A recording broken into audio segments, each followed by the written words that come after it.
Welcome everyone, join us today as we pay tribute to Cilla Black. From her humble beginnings in Liverpool to becoming one of Britain's most beloved entertainers, in music, television, and beyond. So let's dive in. Cilla Black, born Priscilla Maria Veronica White on the 27th of May 1943 in Vauxhall, Liverpool, in England. She was zodiac sign Gemini. Growing up on Scotland Road, known as Scotty Road, in Liverpool, a neighbourhood known for its Protestant-Catholic tensions, Cilla was of Irish descent. Her mother Priscilla sold second-hand clothes at St. Martin's Market, while her father John worked as a dock labourer. Both parents were musically inclined and supported Cilla's aspirations for a life like Doris Day's in the movies.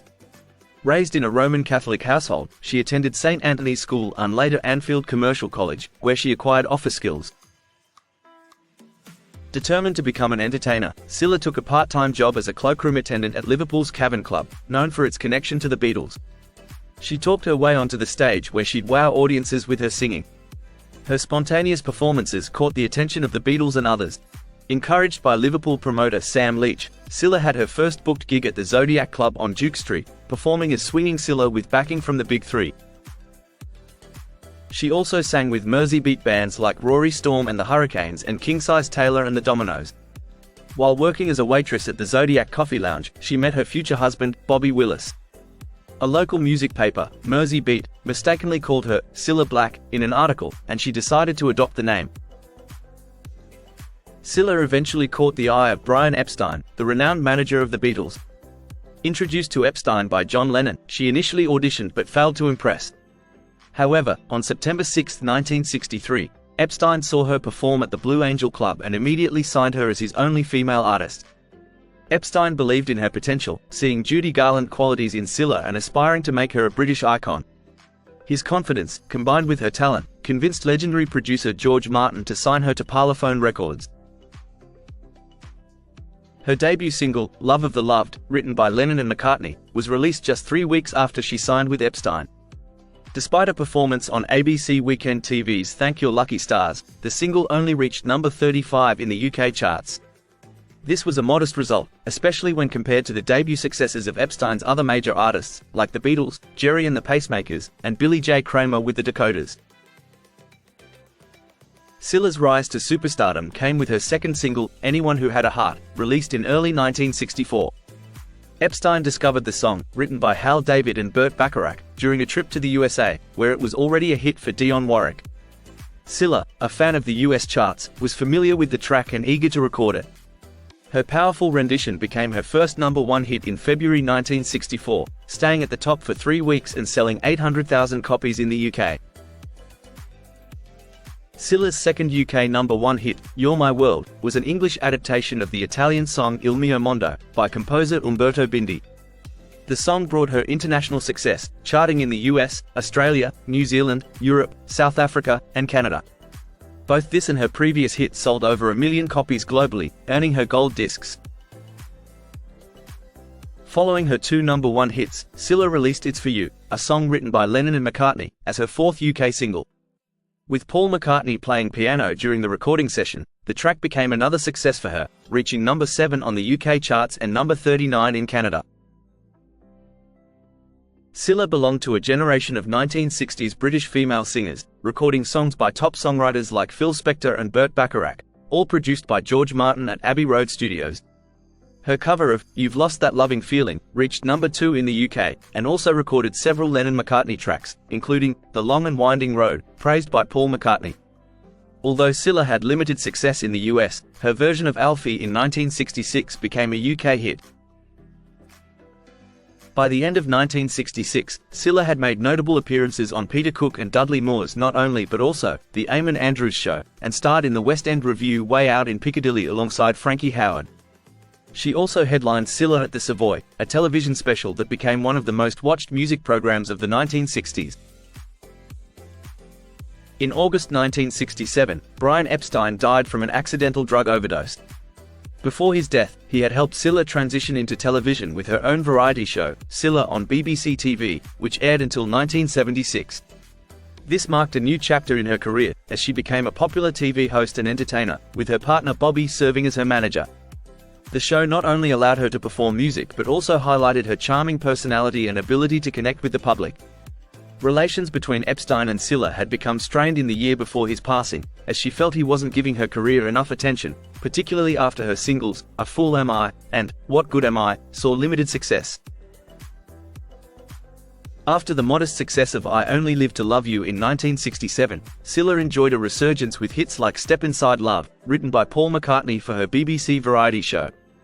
More hits followed, including Conversations, Surround Yourself with Sorrow, and Something Tells Me Something's Gonna Happen Tonight. Cilla's close ties with the Beatles continued, with George Harrison and Ringo Starr writing songs for her and joining her on a Cannes Film Festival trip in 1971. In 1975, Cilla starred in the ITV series Cilla's Comedy 6, written by Ronnie Taylor, earning her the Writers Guild of Great Britain's Top Female Comedy Star Award. She followed up with Cilla's World of Comedy in 1976. By the early 1980s, Cilla focused on cabaret and concerts but returned to TV after a memorable 1983 guest spot on Wogan. She later hosted hit shows Blind Date from 1985 to 2003, and Surprise Surprise from 1984 to 2001, becoming one of the highest-paid female performers on British television. Her signature phrases, like, Laura Laura laughs, became widely recognised. In 1993, Cilla released Through the Years, an album of new material featuring duets with Dusty Springfield, Cliff Richard, and Barry Manilow. A decade later, in 2003, she released Beginnings, Greatest Hits, and New Songs. After leaving London Weekend Television, her notable TV appearances included Parkinson, So Graham Norton, Friday Night with Jonathan Ross, and Room 101, twice. She also starred in a one-off show Cilla Live, and served as a judge on Soapstar Superstar. Cilla guest presented The Paul O'Grady Show in 2006, and The Friday Night Project in 2007.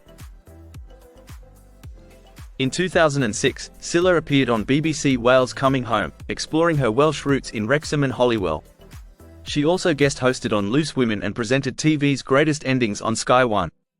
During the 2008 to 2009 pantomime season, she returned to live performance in Cinderella as the fairy godmother. Part of an all-Scouse cast, the show marked Liverpool's end as European capital of culture, featuring Cilla performing hits like You're My World and Step Inside Love. Her performance earned rave reviews. On the 7th of September 2009, 13 of Cilla's original studio albums, the first 7 produced by George Martin, from 1963 to 2003 were made available for digital download, covering various musical genres. EMI also released the definitive collection, A Life in Music, a double album and DVD set featuring rare BBC footage, along with a remix album Cilla All Mixed Up and a remixed single of Something Tells Me. In winter 2010, she starred in Cinderella at the Waterside Theatre, and in 2013, Parlophone released the very best of Cilla Black, featuring all her UK Top 40 singles. Later on the 14th of February 2020, Warner Music released her previously unheard track, You're Sensational. Throughout her career, Cilla Black was the top-selling British female recording artist in the UK during the 1960s, releasing 15 studio albums and 37 singles. Personally, Cilla married her manager, Bobby Willis, at Marylebone Town Hall in January 1969. They were together for 30 years until Bobby's death from cancer on the 23rd of October 1999. The couple had 3 sons, Robert born in 1970, Ben born in 1974, and Jack born in 1980. Their daughter Ellen, born on the 4th of October 1975, tragically lived for just 2 hours. Sadly, on the 1st of August 2015, Cilla Black died at 72 in her holiday home in Estepona, Spain. An autopsy revealed she suffered a fatal stroke after falling and hitting her head. In 2014, Cilla expressed a desire to die by 75, citing her mother's difficult final years. Cilla had been living with rheumatoid arthritis for years, enduring significant pain in the final stages of her life as well as other health issues. And there you have it. Though Cilla may be gone, her legacy remains as vibrant as ever, remembered for her infectious charm, powerful voice, and groundbreaking career. Her impact on both the music and television industries is undeniable, and she continues to be an enduring icon. Thank you for joining us in celebrating the life of a true legend. Don't forget to like and subscribe for more videos just like this. Take care and bye for now.